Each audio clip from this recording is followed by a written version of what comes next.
আমি Zakia Zerin, honours second ইয়ারে পড়াশোনা করছি। কিন্তু আমার বাবা ইদানিং আমার বিয়ের জন্য উঠে পড়ে লেগেছে। আমি এত করে বলছি, আব্বু আমি এখন বিয়ে করতে চাই না, আগে অনার্সটা কমপ্লিট করি। কিন্তু কে শুনে কার কথা? আমাকে বিয়ে দেবে এটাই মনে হয় আব্বুর পণ। গত 2 মাসে 6বার সেজেগুজে ছেলেপক্ষের সামনে আমাকে যেতে হয়েছে। সবাই আমাকে পছন্দ করলেও আব্বু ছেলেপক্ষকে পছন্দ করেনি। পছন্দ না করার মূল কারণ হচ্ছে যৌতুক দাবি। আব্বুর কথা হলো, মেয়েকে এত বড় করেছি, লেখাপড়া শিখাইছি, তারপর আবার যৌতুক দেবে, সেটা কখনোই না। আজ আমাকে সপ্তম ছেলেপক্ষ দেখতে আসছে। শুনেছি ছেলের পরিবার অনেক ধনী। সেজেগুজে ছেলেপক্ষের সামনে বসে আছি। ছেলের মা আমাকে দেখে পছন্দ করেছে, ছেলের ভাই ভাবিও পছন্দ করেছে। ছেলেটা দেখে আমার দিকে আর চোখে তাকিয়ে মিটমিটিয়ে হাসছে। আমি রুমে চলে আসলাম। বড় আপুকে বললাম আমি ছেলের সঙ্গে কথা বলতে চাই। আপু ঠিক আছে বলে চলে গেল। কিছুক্ষণ পর এসে বলল, ছেলের সাথে কথা বলতে চেয়েছিলি, ছাদে যা কথা বল। আমি ছাদে যে দেখি ছেলেও তার ভাবি দাঁড়িয়ে আছে। বললাম, ভাবি আপনি নিচে যান, আমি আপনার দেবরের সাথে একা কথা বলতে চাই। ভাবি চলে যেতে পা বাড়াতেই ছেলেটা মনে হয় ভয়ে কেমন হয়ে যাচ্ছে। আমি বললাম, ভয় পাচ্ছেন কেন? আমি কি আপনাকে মেরে ফেলবো নাকি? আপনি কি মেয়ে মানুষের সাথে কখনো কথা বলেননি? আমার কথায় সে মাথা নাড়িয়ে সম্মতি জানালো। অবাক হয়ে গেলাম। বলে কি? সে নাকি কোনো মেয়ের সাথে কথা বলেনি। আচ্ছা বলেন, আপনার নাম কি? আর আপনার প্রফেশন কি? আমার নাম হিসাম আহমেদ। আমি কিছু করি না, সারাক্ষণ বাসায় থাকি। কিছু করেন না মানে? এত বড় ছেলে, মায়ের আঁচলের নিচে বসে থাকেন? না মানে, আমি তো অসুস্থ, তাই আম্মু আমাকে অফিসে যেতে দেয় না। কোনো কিছুর সাইন করতে হলে বাসাতে ফাইল নিয়ে আসে, আমি সাইন করে দেই। আপনি অসুস্থ, কিন্তু আপনাকে দেখে তো ভালো মনে হচ্ছে। আমি মানুষকে খুব ভয় পাই, কারোর সাথে ঠিকঠাক কথা বলতে পারি না। আম্মু বলে আমি মানসিকভাবে অসুস্থ। ডাক্তারও তাই বলে, আমার মানসিক সমস্যা আছে, তাই সবসময় আমাকে মেডিসিন খেতে হয়। হিসামের সাথে কথা বলে আমার মনে হয়নি হিসাম মানসিক রোগী। কি নিষ্পাপ শিশুসুলভ চেহারা, চোখের চাহনি মন পাগল করার মতো। আমি বিয়েতে রাজি ছিলাম না, কিন্তু হিসামকে দেখে তার মায়ায় পড়ে গেছি। আব্বু বিয়েতে মত দিয়ে দিয়েছেন, তাদের কোনো কিছু দাবি দেওয়া ছিল না। হিসামের আম্মুর কথা, আমরা মনের মতো বউ পেয়েছি, আর কিছু চাই না। জেরিন আমার নিজের মেয়ের মতোই থাকবে। আমি চাই জেরিন আমাকে তার মা মনে করে আমার সব কথা শুনবে। আব্বু আম্মু হিসামের মায়ের কথায় খুব খুশি হয়েছে। আব্বু যেমন ঘরে আমাকে বিয়ে দিবে ভাবছিল, তেমন ঘর পেয়ে বেজায় খুশি। বিয়েটা অবশেষে হয়েই গেল। আমি কখন থেকে ফুলসজ্জায় বসে আসি, হিসাম আসছে না। একা একা রুমের ভিতর বসে থাকতে কেমন যেন লাগছে। হিসামের ভাবি হিসামকে নিয়ে রুমে প্রবেশ করে বলে, এই নাও তোমার লজ্জাবতী স্বামীকে, সে নাকি রুমে আসতে ভয় পাচ্ছে। ভাবি চলে যাবার পর আমি হিসামের কাছে গিয়ে বললাম, আমি আপনার বউ, আমাকে ভয় পাচ্ছেন কেন? আজ থেকে আমি আপনি একসাথে একই রুমে ঘুমাবো, সারা জীবন একসাথে থাকবো। একসাথে না ঘুমালে হয় না? আমি না হয় সোফায় ঘুমাবো। আমি হিসামের হাত ধরলাম, সে কাঁপছে। বললাম, ভয় পাবেন না আমাকে, এখানে বসেন। আমার কথা মতো হিসাম খাটে বসলো। আর কিছু বলল না, অবুঝ ছেলের মতো শুয়ে পড়ল। আর কিছুক্ষণের মধ্যেই ঘুমিয়ে পড়ল। এই রাতটির জন্য হাজারো মেয়ে বুকে স্বপ্ন বেঁধে অপেক্ষা করে, আমিও করেছি। ভাবিনি আমার স্বপ্নে আমার বর এভাবে পানি ঢেলে দিবে। মনের দুঃখ মনে চাপা দিয়ে ঘুমিয়ে পড়লাম। সকালে ঘুম থেকে জেগে দেখি হিসাম আমাকে জড়িয়ে ধরে ঘুমাচ্ছে। তার মুখের ভাবখানা বাচ্চাদের মতো দেখাচ্ছে। রাতে অবশ্য একটু রাগ হয়েছিল, এখন সমস্ত রাগ উধাও হয়ে গেছে তার মুখের দিকে চেয়ে। আমি বিছানা ছেড়ে উঠে ফ্রেশ হয়ে হিসামকে ডাক দিলাম। সে ফ্রেশ হতে ওয়াশরুমে গেল। কাজের মেয়ে এসে বলল, ভাবি খালাম্মা আপনাকে নাস্তা করতে নিচে যেতে বলছে। আর এই যে ভাইয়া, নাস্তা তাকে বললেন খাইতে। কাজের মেয়েকে জিজ্ঞেস করলাম, আমি ডাইনিংয়ে নাস্তা করতে যাব, আর তোমার ভাইয়া রুমে একা নাস্তা করবে, এটা কেমন কথা? আমি কি করে বলবো কেমন কথা? এই বাসায় কাজে আসছি অনেক দিন, সবসময় দেখি ভাইয়ার খাবার রুমে পাঠিয়ে দেন খালাম্মা। আমি খালাম্মাকে বলেছিলাম, ভাইয়া কেন ডাইনিং টেবিলে এসে খায় না? খালাম্মা বলেছে ভাইয়া অসুস্থ। আচ্ছা, তোমার কি মনে হয় হিসাম মানসিক রোগী? তুমি তো অনেক দিন ধরেই বাসায় আছো, কখনো কি দেখেছো হিসাম পাগলামি করছে, কাউকে মারধর করছে, বা কোনো কিছু ভাঙচুর করছে? না ভাবি, কখনো এমন করছে দেখিনি। ভাইয়া খুব শান্ত, কিন্তু মাঝে মাঝে অনেক ভয় পায়। কাউকে দেখলেই ভয়ে চুপসে যায়। কেন ভয় পায়, তুমি কি সেই ব্যাপারে কিছু জানো? না ভাবি, আমি কিছু জানি না। খালাম্মা বলেছে ডাক্তার নাকি বলছে ভাইয়ের মাথায় সমস্যা আছে, তাই এমন করে। কাজের মেয়ে চলে যেতে আমি ভাবতে থাকি হিসাম কেন ভয় পায়। যদি সে মানসিক সমস্যায় ভুগত তাহলে তো শান্ত স্বাভাবিক আচরণ করতে পারত না। কেমন যেন রহস্য মনে হচ্ছে সব। হিসাম ওয়াশরুম থেকে বের হলে বললাম, চলো নিচে যাই নাস্তা করতে। আমার কথায় সে ভয় পেয়ে বলল, আমি নিচে যাব না, তুমি যাও, আমি এখানেই খাবো। অনেক জোর করার পরও হিসাম রুম থেকে বের হলো না। আমি যত জোর করি সে তত ভয় পায়। নাস্তার টেবিলে শাশুড়িমাকে জিজ্ঞেস করলাম, আপনার ছেলে কেন এমন আচরণ করে? শাশুড়িমা বললেন, সে জন্মের পর থেকেই এমন, তাকে মেডিসিন খাইয়ে রাখি সবসময়, না হলে বেশি পাগলামি করে। সকাল দুপুর রাতে 3বার করে হিসামকে মেডিসিন খাওয়াতে হয়। আমার শাশুড়ি নিজ হাতে মেডিসিন খাইয়ে দেয়। বিয়ের পর আজ আমি বাবার বাসায় যাচ্ছি। হিসাম যেতে চাচ্ছে না। অনেক বুঝিয়ে রাজি করিয়েছি। যাবার সময় শাশুড়ি বারবার সাবধান করে দিল, হিসামকে যেন একা না ছাড়ি, তাকে যেন চোখে চোখে রাখি, আর মেডিসিনগুলো যেন ঠিকমতো খাওয়াই। শাশুড়ি মাকে কথা দিলাম, আপনি চিন্তা করবেন না, আপনার ছেলের কিছু হবে না, আপনি যা বলছেন তাই করব। আমাদের বাসায় যাওয়ার পর হিসামকে নিয়ে সবাই একসঙ্গে খাবার খেলাম। সে স্বাভাবিকভাবে খাবার খেয়েছে ডাইনিংয়ে বসে। আমার মনে অনেকগুলো প্রশ্ন এসে ভিড় করছে। এখানে যদি সে সবার সাথে বসে খাবার খেতে পারে, তাহলে তার বাসায় কেন পারে না? সেখানে কেন পাগলামি করে? আমি ভাবনায় মগ্ন ছিলাম। হিসাম বিছানায় শুয়ে আমার মোবাইল নিয়ে টিপাটিপি করছে। আমি হিসামের দিকে তাকাতে এসে বলল, আমি তোমার মোবাইলের ছবি দেখতে চেয়েছিলাম, কিন্তু ছবি বের করতে পারলাম না। তোমার ফোন ধরেছে বলে আমাকে মারবে তুমি? দেখো, আমি ফোন নষ্ট করিনি, প্লিজ রাগ করো না। আমি একদম অবাক, হিসামের চোখে মুখে এত ভয় দেখে। আর সে কেন ভাবছে আমি তাকে মারব? আমি তার কাছে গিয়ে হাতটা ধরে বললাম, কেন ভয় পাচ্ছ? আমার ফোন মানেই তোমার ফোন, আমার সব জিনিসে তোমার অধিকার আছে। আচ্ছা, তোমার কি মোবাইল ফোন নেই? না, জানো, আমার না খুব শখ ছিল। মোবাইল ফোনের আম্মুকে বলেছিলাম, তোমাদের সবার মোবাইল আছে, আমাকে একটা মোবাইল কিনে দাও, গান শুনবো, গেম খেলবো। আম্মু কিনে দেনি, বলে তুই একটা পাগল, তোকে মোবাইল কিনে দিয়ে কি করব? বিশ্বাস করো, আমি পাগল না। আমি জানি আমার বরটা পাগল না। শোনো, আজ থেকে আমার মোবাইল তোমাকে দিয়ে দিলাম। তুমি গেম খেলবে, গান শুনবে, ভিডিও দেখবে। সত্যি আমাকে দিয়ে দিলে মোবাইল? জানো, একবার ভাইয়ার ফোন নিয়ে গেম খেলতে চেয়েছি। ভাই আমাকে অনেক মেরেছে, বলেছে আর কখনো যেন তোর এত সাহস না দেখি। আমি যত হিসামের কথা শুনছি ততই রহস্যের অতল গহীনে ডুবে যাচ্ছি। নিজের ছোট ভাই মোবাইল ধরেছে বলে তার গায়ে বড় ভাই হয়ে কিভাবে হাত তুলতে পারল? আর নিজের মা হয়ে ছেলেকে পাগল বলে? সে তো পারত হিসামকে মোবাইল কিনে দিতে। টাকা পয়সার তো কোনো অভাব নেই তাদের। কেন তারা হিসামের সাথে এমন ব্যবহার করে? কিছুই বুঝতে পারছি না। আমাকে জানতে হবে।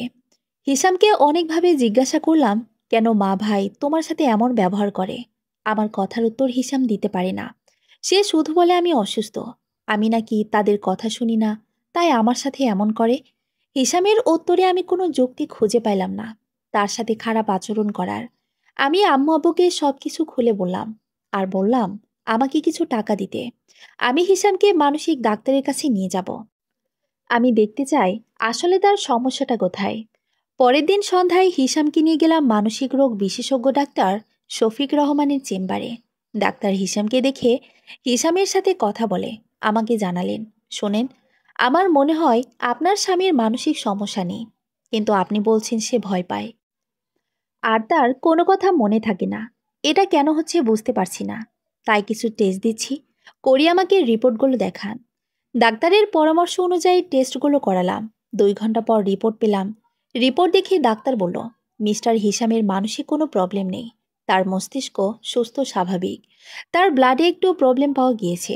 তাকে অনেকদিন যাবৎ ড্রাগস জাতীয় মেডিসিন সেবন করানো হয়।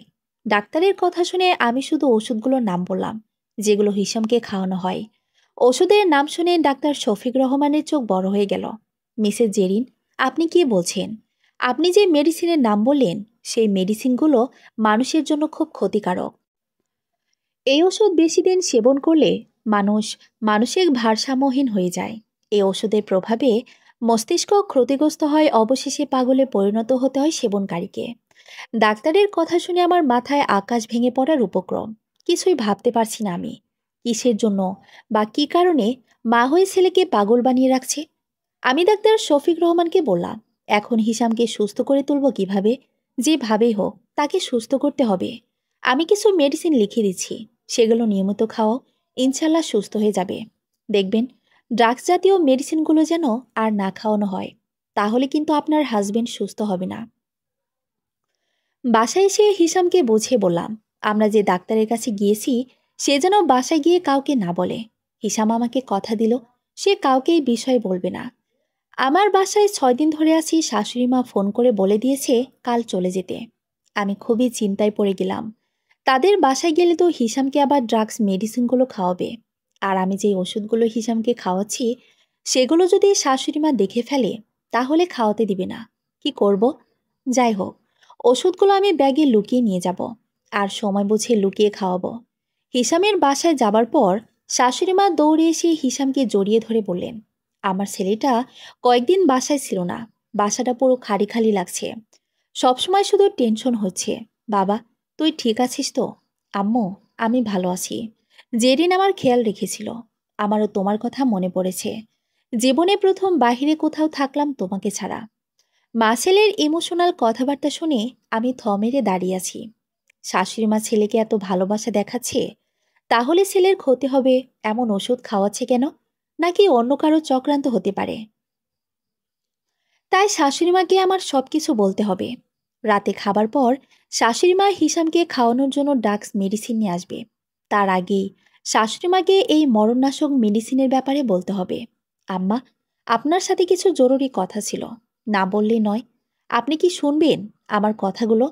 কেন শুনবো না মা? তুমি আমার ছেলের বউ, তুমি যা বলতে চাও মন খুলে বলো। হিসামকে যে মেডিসিনগুলো অনেকদিন যাবৎ খাওয়াচ্ছেন সেগুলো ড্রাগস জাতীয় মেডিসিন। এই মেডিসিন সেবনের প্রভাবে হিসাম মানসিক সমস্যায় ভুগছে। কি বলছো আবোল তাবোল? আমি হিসামের মা, আকিব আর রিমি হিসামের ভাই ভাবি। এখানে কেউ হিসামের পর না। ডাক্তার অনেক পরীক্ষা নিরীক্ষা করে এই মেডিসিন খেতে দিয়েছে, আর এই মেডিসিন খেয়ে হিসাম ভালো আছে, না হলে পাগলামি করত।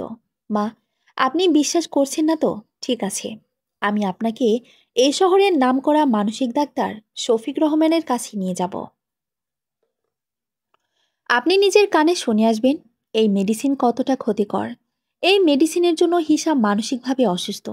কথাগুলো বলে আমি শাশুড়ি মায়ের রুম থেকে বেরিয়ে আসতে পা বাড়াতেই শাশুড়ি মা আমার হাতটা ধরে ফেললেন। কেন হাত ধরল বুঝে উঠতে না পারার আগেই শাশুড়ি মা বলতে শুরু করলো, দেখো জেরিন, আমি যখন তোমাকে বিয়ের জন্য দেখতে গিয়েছিলাম তখন তোমাকে বলেছিলাম আমার সমস্ত কথা তোমাকে শুনতে হবে, রাখতে হবে। শাশুড়ি মাকে জিজ্ঞাসা করলাম, কি কথা রাখতে হবে বলুন? হিসামকে যে মেডিসিন খাওয়াচ্ছি সেগুলো রেগুলার খাওয়াতে হবে। এই মেডিসিন যাই হোক, তুমি কাউকে এটার ব্যাপারে কিছু বলবে না। তোমাকে আমি বিয়ে করে আনছি, তুমি আমার কথা শুনবে, আশা করি তোমার ভালো হবে। আর যদি বাড়াবাড়ি করো আমাদের কিছুই করতে পারবে না, বরং তোমার নিজের ক্ষতি হবে। আপনি মা হয়ে ছেলের জীবন শেষ করে দিচ্ছেন, আবার বলছেন আমাকে আপনার সাথে হাত মেলাতে। হিসাম আমার স্বামী, তার কোনো ক্ষতি আমি চাইব না। আর বললেন, আমার ভালো হবে কি ভালো হবে বলেন শুনি। তুমি আমার কথা মতো চললে বসুন্ধরায় আমাদের জমি প্লট আছে, সেটা তোমার নামে লিখে দেব। সেই জমির বাজার দর প্রায় ৫ লক্ষ টাকা। তুমি চাইলে আরও টাকা দেব। আচ্ছা দিবেন, বুঝলাম। সেই জমি তো হিসামের, তার জমি আমাকে দিবেন তার জীবন নষ্ট করতে? আপনি কি সত্যি হিসামের মা? ভাবতে অবাক লাগছে। আমার কথা রাখবে কিনা, হ্যাঁ বা না বলো। আমি ভয় পেয়ে গেলাম শাশুড়ি মায়ের রুক্ষমূর্তি রূপ দেখে। এই মহিলা যা খুশি করতে পারে নিজের জন্য, হয়তো আমাকে মেরে ফেলতে পারে তার কথা না মানতে চাইলে। আমি রাজি হলাম তার প্রস্তাবে। বললাম, আমাকে জমি লিখে দিতে হবে, যদি দেন আপনার সব কথা রাখব। শাশুড়ি মা বললেন, অবশ্যই লিখে দেব। আমি রুমে যে দেখি হিসাব মোবাইলে আমার পিকচার দেখছে। আমাকে দেখে হাসি হাসি মুখ করে বলল, জেরিন, তুমি খুব সুন্দরী, ঠিক যেন পরীর মতো। হিসামকে বললাম, তুমি পরী দেখেছ? কিভাবে জানলে আমি পরীর মতো সুন্দরী? দেখিনি, কিন্তু শুনেছি পরীরা খুব সুন্দরী হয়। তুমি সুন্দরী, তাই আমার চোখে তুমি পরীর মতো সুন্দরী। আজ প্রথম হিসাম আমাকে ভালো করে দেখেছে মনে হয়। আমি তাকে বললাম, আমি সুন্দরী না, পচা। সুন্দরী হলে আমার বর আমাকে ভালোবাসতো, আদর করত। আমার কথা শুনে হিসাম কি যেন ভাবল।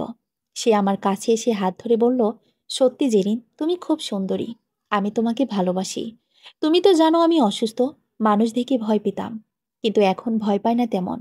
তুমি যদি আমার পাশে থাকো, আমি সুস্থ হয়ে যাব। হিসামের মুখে এমন কথা শুনে আমার চোখে জল চলে আসছে। আমি তাকে জড়িয়ে ধরছি। হিসাম আমার স্পর্শ পেয়ে কেঁপে উঠল। তার হাত দুইটা আমার পিঠের ওপর রেখে আমাকে শক্ত করে চেপে ধরল তার বুকের সাথে। হিসামের শরীরের স্পর্শ আমাকে পাগল করে দিয়েছে। এতদিনের অপেক্ষা আজ হয়তো পূরণ হবে। দরজায় নক করার শব্দ শুনে আমরা দুজন দুজনকে ছেড়ে দিয়ে উঠে দাঁড়ালাম। শাশুড়ি মা আসছে হিসামকে মেডিসিন খাওয়াতে। আমার কলিজা ফেটে যাচ্ছে, আমি পারছি না আমার স্বামীকে রক্ষা করতে। শাশুড়ি মা চলে যাবার পর হিসাম আমাকে বলল, জেরিন, আমি তো ভালো হব না এই ড্রাগস মেডিসিন খেলে। অবশ্যই তুমি ভালো হবে। শোনো, আমি যা বলছি তুমি তাই করবে। আম্মা যখন তোমাকে মেডিসিন খেতে দিবে, তুমি মুখে পানি নিয়ে পানিটা গিলে ফেলবে। তারপর ট্যাবলেটগুলো মুখে দিবে। ট্যাবলেটগুলো জিভের নিচে রেখে আবার পানি খাবে যেন আম্মা বুঝতে না পারে। সেদিনের পর থেকে আমার কথা মতো হিসাম অভিনয় করে যাচ্ছে। আমি যে ওষুধগুলো নিয়ে আসছি সেগুলো নিয়মিত খাওয়াচ্ছি। হিসাম এখন আগের থেকে অনেক নর্মাল, কিন্তু আমি হিসামকে সাবধান করে দিয়েছি সে যেন বাসার সবার সাথে আগের মতোই ব্যবহার করে।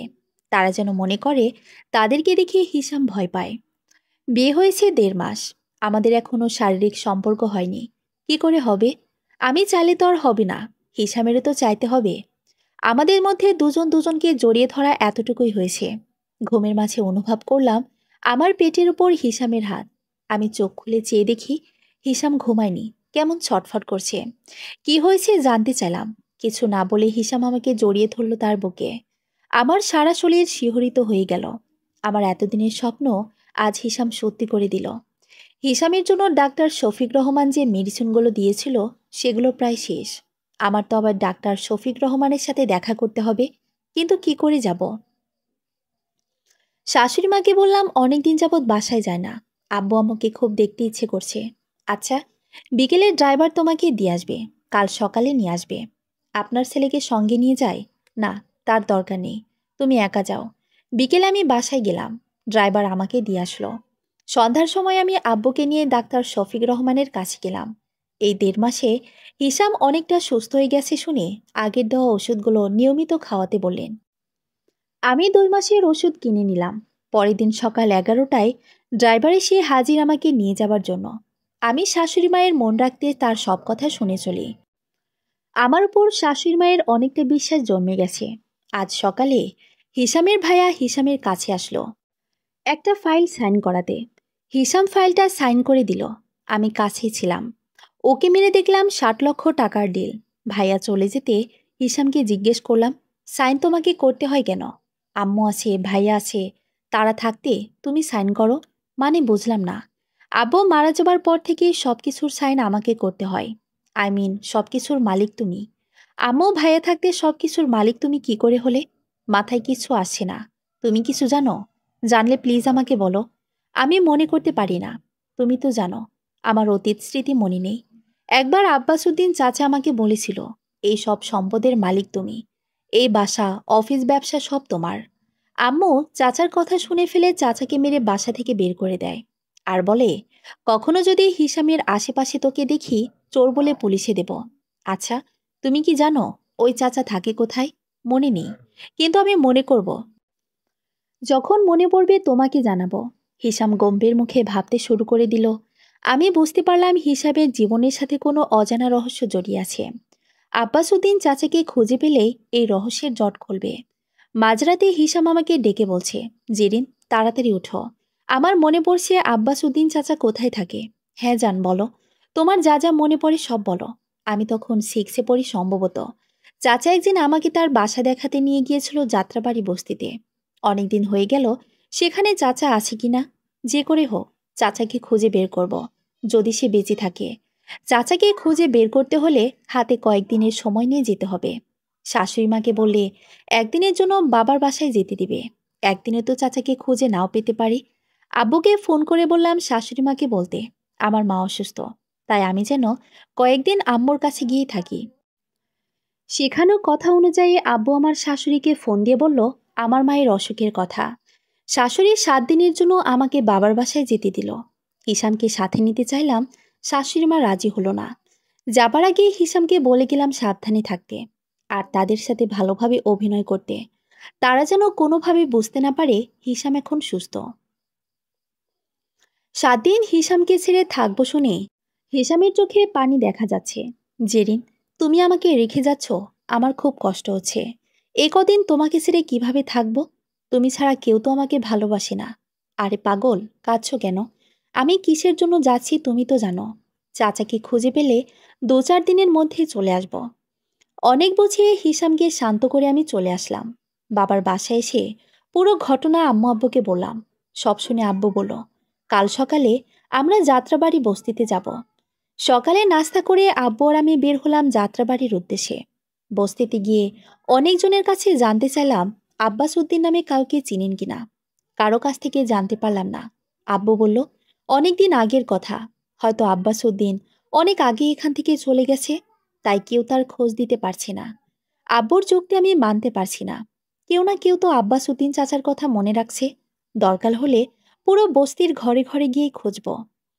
সকাল 10টায় আসছি, বিকেল পর্যন্ত খুঁজলাম। আব্বু বলল, চল আজ বাসায় চলে যাই, কাল আরেকবার এসে খুঁজে দেখব। চলে আসলাম সেখান থেকে। হাজারো চিন্তা ঘুরপাক খাচ্ছে আমার মাথায়। যদি চাচাকে খুঁজে না পাই তাহলে কি হয়েছে, কিসের জন্য হিসামকে মা হয়ে পাগল বানিয়ে রাখছে, কিছুই জানতে পারবো না। রাতে তেমন ঘুম হলো না, চাচাকে না পাওয়ার চিন্তায়।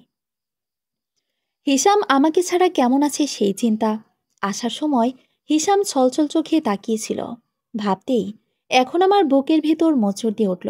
অনেক ভালোবাসি আমি হিসামকে, সেও আমাকে অনেক ভালোবাসে। না হলে আমি কদিন থাকবো না শুনে কান্না করতো না। হিসামকে দেখলে যে কারো মায়া হবে, কিন্তু তার নিজের ফ্যামিলির লোকেরা তার সাথে কেন মানসিকভাবে অত্যাচার করে? কি কারণ? কি অপরাধ করেছে হিসাম? আব্বাস উদ্দিন চাচাকে পেলে সব জানা যাবে। না ঘুমিয়ে রাতটা পার করলাম। সকাল হতে আব্বুকে বললাম, নাস্তা করে তাড়াতাড়ি চলো বস্তিতে যাব। আরে মা, এত পাগল হচ্ছিস কেন? যাব তো। শোন, আল্লাহ চাইলে সব সম্ভব। আমরা আব্বাস উদ্দিনকে অবশ্যই খুঁজে পাব, আল্লাহ যদি আমাদেরকে সাহায্য করেন। আব্বুর কথা শুনে চিন্তা ছেড়ে দিলাম। আব্বু তো ঠিকই বলেছেন, আল্লাহ যদি আমাদেরকে সবকিছু জানাতে চায়, অবশ্যই আমরা সত্যিটা জানতে পারবো। বস্তির প্রতিটা ঘরে গিয়ে জিজ্ঞেস করছি। এক লোক বলল, আব্বাস উদ্দিন নামে একজন আমাদের বস্তিতে ছিল। সে তো অনেকদিন আগে এখান থেকে চলে গেছে। তার এক আত্মীয় আছে, ও যে রাস্তার মনের দোকান, সেখানে যান, জানতে পারবেন। আব্বাস উদ্দিন এখন কই থাকে? লোকটার কথা মতো দোকানিকে গিয়ে জিজ্ঞেস করলাম আব্বাস উদ্দিন চাচার বিষয়ে। আব্বাস উদ্দিন এখান থেকে চলে গেছে প্রায় 5 বছর। আব্বাস উদ্দিন বছর 2 আগে আমার কাছে আসছিল একটা দরকারে। তখন সে বলেছে সে নাকি কুমিল্লা মুরাদনগর তার গ্রামের বাড়িতে থাকে। আঙ্কেল, আপনি কি চাচার বাড়ির ঠিকানা জানেন? জানি। কুমিল্লা মুরাদনগর গিয়া রিকশায় করে মুরাদনগর ভূমি অফিসের সামনে যেয়ে বামে ঘুরে পেছনে দেখবে আব্বাস উদ্দিনের বাড়ি। যদি বাড়ি চিনতে না পারো, যে কাউকে জিজ্ঞাসা করলে বাড়ি দেখিয়ে দেবে। দোকানদার আঙ্কেলকে ধন্যবাদ দিয়ে আব্বুকে বললাম, আমি বাসায় চলে যাই। তুমি সায়দাবাদ বাস টার্মিনালে গিয়ে কুমিল্লা যাবার জন্য 2টা টিকিট কেটে নিয়ে আসো। রাতের বাসে কুমিল্লা যাব। রাতে খাবার পর আব্বু আর আমি রেডি হয়ে সায়দাবাদ বাস টার্মিনালে আসলাম। রাত 9টায় বাস ছাড়ল। আমি বরাবরই বাসে উঠলে ঘুমিয়ে পড়ি। আজও ঘুমিয়ে পড়লাম। হঠাৎ করে ঘুম ভেঙে গেল। স্বপ্নে দেখলাম হিসাম খুব মন খারাপ করে বসে আছে, খাবার খাচ্ছে না। স্বপ্নটা দেখে মনটা অন্তত খারাপ হয়ে গেল। আর ঘুমাতে পারলাম না। হিসামের মুখ শুধু চোখের সামনে ভাসছে। ভোর 4:30টার দিকে কুমিল্লা গিয়ে নামলাম। সেখান থেকে মুরাদনগরের বাসে উঠে মুরাদনগর গেলাম। রিক্সা নিয়ে ভূমি অফিসের সামনে এসে একজনকে জিজ্ঞেস করলাম, আব্বাস উদ্দিন চাচার বাসা কোথায়? লোকটা সাথে করে আব্বাস উদ্দিন চাচার বাসায় নিয়ে গেল আমাদেরকে। চাচা অসুস্থ অবস্থায় শুয়ে আছে। আমি সালাম দিয়ে পরিচয় দিলাম। চাচা, আমি জেরিন, হিসামের বউ। হিসামকে মনে আছে আপনার? আপনি যাকে ছোটবেলায় দেখাশোনা করেছেন। মা, তুমি আমার হিসামের বউ। আমার হিসাম কেমন আছে? সে এখন অনেক বড় হয়েছে। সেই ছোট্ট রেখে আসছি। জানো, হিসামকে আমি অনেক আদর যত্নে বড় করেছি। অনেক বছর হয়ে গেল আমার হিসাম বাবাকে দেখি না। খুব দেখতে ইচ্ছে করে। যখন খুব দেখতে ইচ্ছে হয়, তাহলে কেন এতগুলো বছরে একবারও হিসামের খোঁজ নেননি? সে কি ভাবে আছে, ভালো আছে না খারাপ আছে, অন্তত একবার খোঁজ নিতেন। কি করে খোঁজ নেব? ভয়ে হিসামের সাথে কখনো দেখা করতে পারিনি। আর হিসাম বাবাকে তো রাজিয়া বেগম বাসা থেকে বের হতে দেয়নি। আচ্ছা মা, এবার বলো, তুমি আমার খোঁজ পেলে কিভাবে? আর কেন আসছো? হিসাম আপনার নাম বলেছিল। আপনি নাকি অনেক কিছু জানেন যা হিসাম জানে না। হিসামের অতীত স্মৃতি মনে নেই, তাই তার কাছ থেকে আমি কোনো কিছু জানতে পারিনি। আমার মনে একটাই প্রশ্ন, কেন আপন মা ভাই হয়ে হিসামকে পাগল বানিয়ে রাখছে? মা, কাকে বলছো মা? ওই রাক্ষসী রাজিয়া বেগমকে? সে তো হিসামের কেউ হয় না। চাচা, আপনি বলছেন শাশুড়ি মা হিসামের মা না, তাহলে হিসামের মা কোথায়? তাহলে কি আকিব ভাইয়া হিসামের ভাই হয় না? চাচা, আপনি পুরো ঘটনাই বলুন। হিসাম যখন তার মায়ের পেটে, তখন হিসামের বাবা রোড অ্যাক্সিডেন্টে গুরুতর আহত হয়। কয়েকদিন হাসপাতালে থাকার পর মৃত্যু হয়। মারা যাবার আগে সব সম্পত্তি হিসামের মা হাফসা আহমেদের নামে দলিল করে দেন। হিসামের বাবার মৃত্যুর পরে সমস্ত ব্যবসা হাফসা আহমেদ নিজ হাতেই সামলায়। হাফসা ম্যামকে ব্যবসা দেখাশোনায় সাহায্য করেন ম্যানেজার রকিবুল্লাহ। রকিবুল্লাহ হলো রাজিয়া বেগমের স্বামী আর আকিবের বাবা। হিসাম বাবা যখন 4 বছর, হাফসা ম্যামের 2টা কিডনি নষ্ট হয়ে যায়। অনেক ডাক্তার দেখিয়েছে, মাদ্রাজ আমেরিকাতেও গিয়েছে। ডাক্তার বলেছে লাস্ট মুহূর্তে সমস্যা ধরা পড়েছে, তাই আর বাঁচানো সম্ভব না। 3 মাসের সময় বেঁধে দেন হাফসা ম্যামের। আপনি বলছেন হিসামের বাবা অ্যাক্সিডেন্টে মারা গেছে হিসাম জন্মের আগে। হিসাম তো বলল সে যখন ক্লাস 9-এ পড়ে তখন তার বাবা মারা গেছে। আর সেই থেকে সমস্ত কিছুর সাইন হিসামকেই করতে হয়। এটাই বুঝতে পারছি না। হিসামের মা আর বাঁচবে না এটা শোনার পর উকিল ডেকে এনে সবকিছু হিসামের নামে উইল করে দেয়। উইলে লেখা ছিল, আমি আমার সব সম্পত্তি, অফিস, ব্যবসা আমার একমাত্র পুত্র হিসাম আহমেদের নামে উইল করে দিলাম। হিসাম যখন প্রাপ্তবয়স্ক হবে এবং বিয়ে করে সন্তান সন্ততি হবে, তখন সেই সয় সম্পত্তি আসল মালিক হবে। হিসাম সাবালক না হওয়া পর্যন্ত সবকিছু দেখাশোনা করবে রকিবুল্লাহ। আমি তাকে পাওয়ার অফ অ্যাটর্নি দিয়ে গেলাম। ও, এই হলো মূল ঘটনা। তাহলে হিসামকে ড্রাগস মেডিসিন সেবন করানো হলো কেন? হিসাম খুব মেধাবী শিক্ষার্থী ছিল, সকল ক্লাসের প্রথম হতো। হাফসা ম্যাম মারা যাবার সময় আমাকে ডেকে নিয়ে হিসামকে আমার হাতে দিয়ে বলেছিল, আমি বেঁচে থাকতে তুমি হিসামের যেভাবে দেখাশোনা করেছ, আমি মরে যাবার পর সেভাবেই দেখাশোনা করবে। আব্বাস কথা দাও আমাকে। আমি হাফসা ম্যামকে কথা দিয়েছিলাম হিসামকে নিজের সন্তানের মতো আদর যত্ন করে বড় করব। লেখাপড়ায় হিসাম মেধাবী ছিল বলে রাজিয়া বেগমের হিংসা লাগে। আকিব লেখাপড়াতে ভালো ছিল না। নিজের ছেলে মানুষ হতে পারবে না, অন্যের ছেলে ভালো হবে, এটা রাজিয়া বেগম মানতে পারিনি। হিসামকে সেই ড্রাগস ওষুধগুলো নিয়মিত খেতে দেন। আমি প্রতিবাদ করতে গেলে বলে, তুই চাকর, চাকরের মতো থাক। রাজিয়া বেগমের স্বামী ম্যানেজার রকিবুল্লাহ কি সব জানতেন হিসামকে ড্রাগস খাওয়ানো হচ্ছে? না, সে জানতেন না। সে ভালো মানুষ ছিলেন। আমি তাকে বলেছিলাম আপনার স্ত্রী ছেলে মিলে হিসাম বাবাকে ক্ষতিকারক ওষুধ খাওয়াচ্ছে। সে তার স্ত্রী আর ছেলেকে মারধর করে আর বলে, যদি কখনো হিসামের ক্ষতি করতে চাও তাহলে আমি নিজে তোমাদেরকে পুলিশের হাতে তুলে দেব।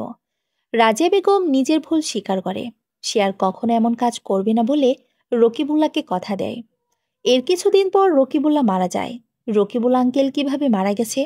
সুস্থ মানুষ ছিল, রাতে খাবার পর শুয়েছিল। সকালে রাজিয়া বেগমের চিল্লাপাল্লাতে ঘুম ভেঙে যায় আমার।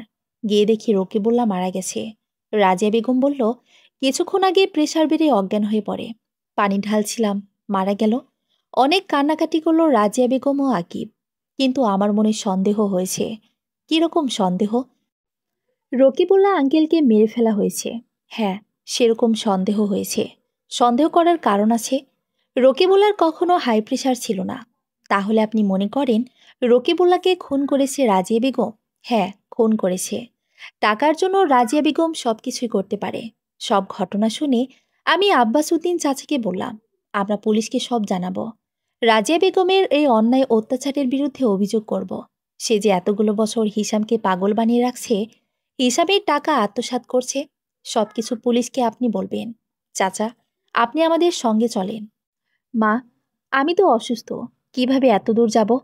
চাচাকে অনেক বুঝিয়ে রাজি করালাম আমার সাথে যাবার জন্য। চাচাকে বললাম, আপনি আমাদের বাসায় থাকবেন, আমার আম্মু আপনার দেখাশোনা করবে, কোনো চিন্তা করেন না। চাচা, আপনি কি চান না হিসাম তার অধিকার ফিরে পাক, আর হিসামের সাথে যারা অন্যায় অত্যাচার করেছে তাদের শাস্তি হোক? চাচা বলল, চাই, 100 বার চাই। ওই ডাইনি রাক্ষসী রাজিয়া বেগমের আর তার ছেলে আকিবের শাস্তি হোক। সেদিনই আব্বাস উদ্দিন চাচাকে সঙ্গে নিয়ে ঢাকা চলে আসলাম। আব্বুর পরিচিত এক উকিল আছে, তার সাথে পরামর্শ করলাম। সে বলল থানায় গিয়ে কেস ফাইল করতে। আব্বু, আমি, আব্বাস উদ্দিন চাচা তিনজন মিলে থানায় গেলাম। ওসি আকমাল শেখ আব্বাস উদ্দিন চাচার কাছ থেকে বিস্তারিত ঘটনা শুনে বললেন, এত বড় অন্যায় করে কেউ বাঁচতে পারবে না, ওই মহিলাও বাঁচতে পারবেন না। আমরা কালই আপনাদের বাসায় গিয়ে রাজিয়া বেগমকে আটক করব। তদন্ত করে দেখার পর সে যদি দোষী সাব্যস্ত হয় তাহলে আইন তাকে কঠোর শাস্তি প্রদান করবে। পরের দিন আমি হিসামের কাছে চলে আসলাম। শাশুড়ি মা আমার সাথে রাগারাগি শুরু করে দিল। বলল, তোমার মা নাকি অসুস্থ, তাহলে তুমি কুমিল্লা গিয়েছিলে কেন?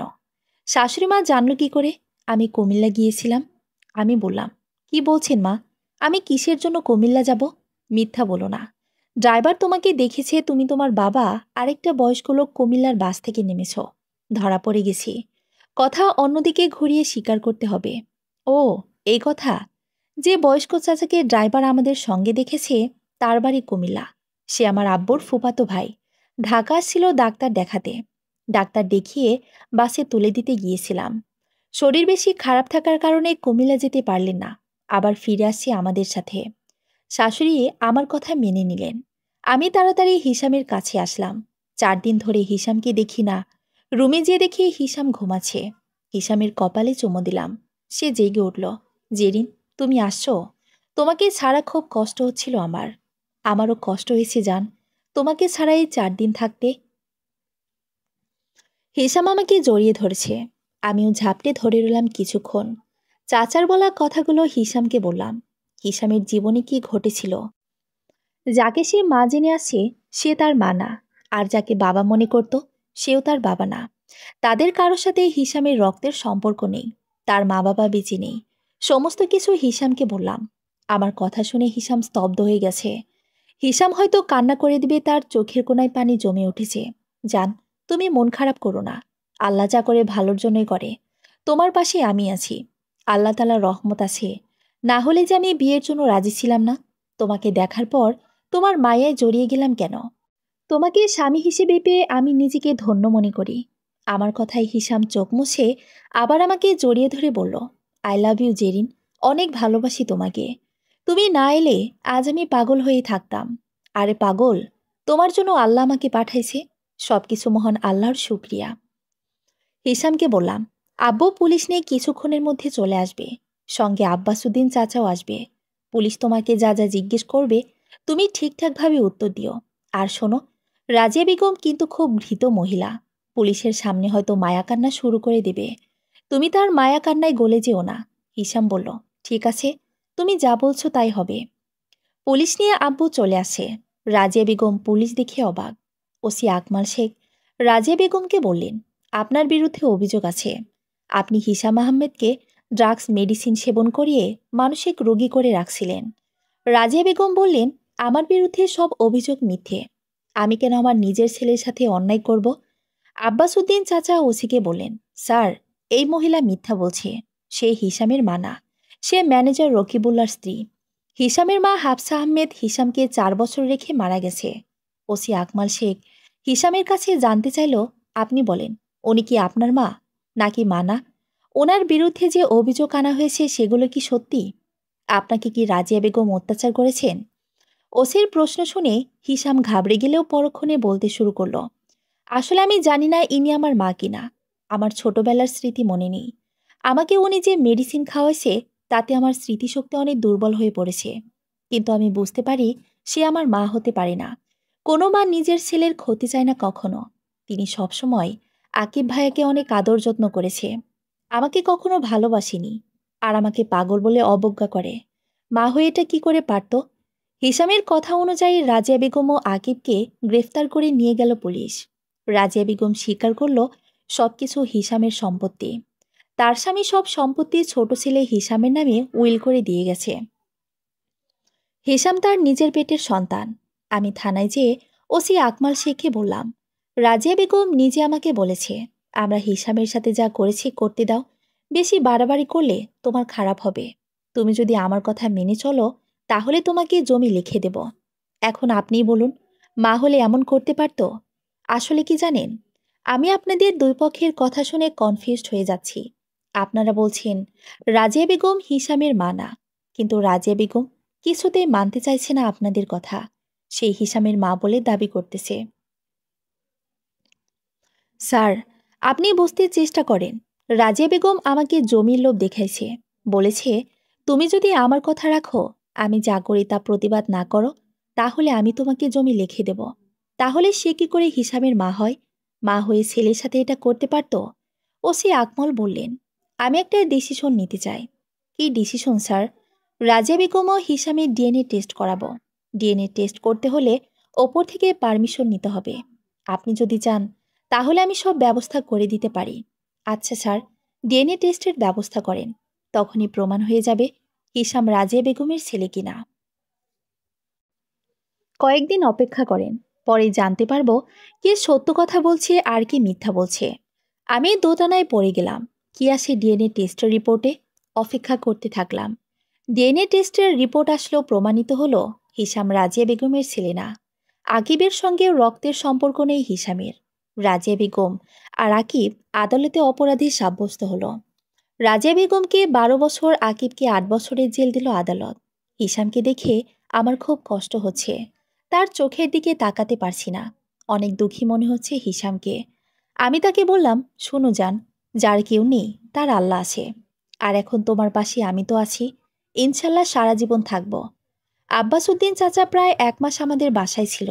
চাচা এসে আমাকে বলেছে, বৌমা, সব ঝামেলা শেষ হয়ে গেছে, এখন আমি কুমিল্লা চলে যাই। চাচাকে বললাম আরও কয়েকটা দিন থেকে যেতে।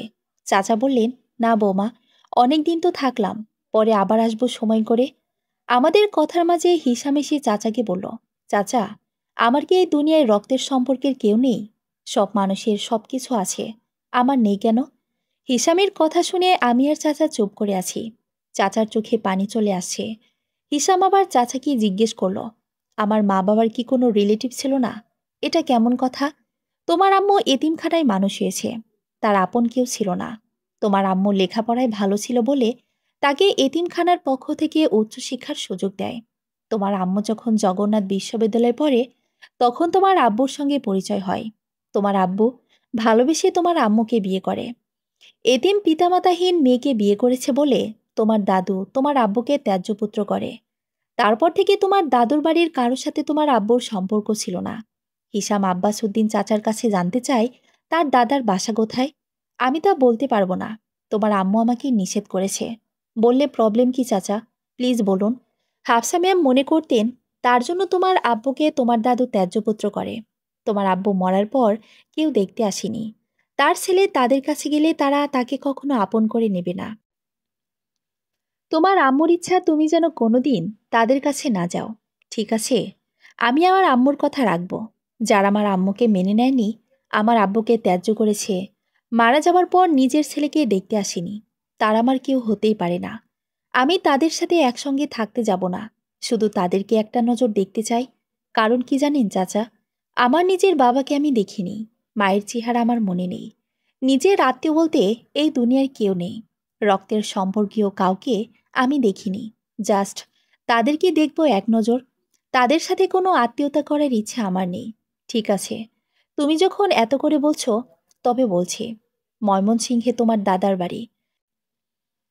তোমার দাদার নাম শরীফ উদ্দিন, আর তোমার চাচাদের নাম হলো রোমান ইসলাম আর সাব্বির ইসলাম। তুমি চাইলে তাদের সাথে দেখা করতে পারো। হিসাম আমাকে নিয়ে ময়মনসিংহে আসে। তার দাদা দাদি এখন আর বেঁচে নেই। হিসামের পরিচয় পেয়ে তার চাচা চাচিরা খুশি হয়। এত বছর পর তাদের ভুল বুঝতে পারে। কিন্তু হিসাম সেখানে থাকেনি, শুধু তাদের সাথে দেখা করেই চলে আসে। আমাদের বিয়ের 10 বছর পূর্ণ হয়েছে। হিসাম নিজে এখন ব্যবসা, অফিস দেখাশোনা করে। মাঝে মাঝে আমি অফিসে হিসামকে হেল্প করি। আমাদের 2 জন ছেলে মেয়ে। ছেলে রিয়ান, বয়স 7, আর মেয়ে অথই, বয়স 3। হিসাম ছেলে মেয়েদের অনেক ভালোবাসে। হিসাম এখন সবসময় বলে, জেরিন দেখো, পৃথিবীতে আমার আপন কেউ ছিল না, কিন্তু আল্লাহ আমার মা বাবাকে আবার ফিরিয়ে দিয়েছে। আমার সন্তান দুটাই আমার মা বাবা। আমার মা বাবা এখন আমাদের সাথেই থাকে। হিসাম আম্মু আব্বুকে নিয়ে আসে। আমি বলছিলাম শ্বশুর শাশুড়ি মেয়ের জামাইয়ের বাসায় থাকবে, লোকে কি বলবে? হিসাম আমার কথা না শুনে নিজে গিয়ে আম্মু আব্বুকে নিয়ে আসে। সে বলে, লোকে যা বলার বলুক, আমি মনে করব আমার শ্বশুর শাশুড়ি না, আমার নিজের মা বাবা। আব্বাসুদ্দিন চাচা মারা গিয়েছে কিছুদিন আগে, অনেক অসুস্থ হয়ে পড়েছিল। হিসাম আব্বাসুদ্দিন চাচাকে ঢাকা এনে চিকিৎসা করিয়েছে, আমাদের বাসায় রেখে, তবু ভালো হয়নি। আমি হিসামের মতো পবিত্র মনের মানুষকে স্বামী হিসেবে পেয়ে নিজেকে ভাগ্যবতী মনে করি। হিসাম আমাকে স্ত্রী হিসেবে পেয়ে সুখী। আমি যা বলি, যা চাই, হিসাম সবসময় আমার স্বপ্ন পূরণ করতে চায়। আমি আল্লাহর কাছে প্রার্থনা করি আমাদের সংসারে যেন সুখ শান্তি চিরদিন অমলিন থাকে। সমাপ্ত।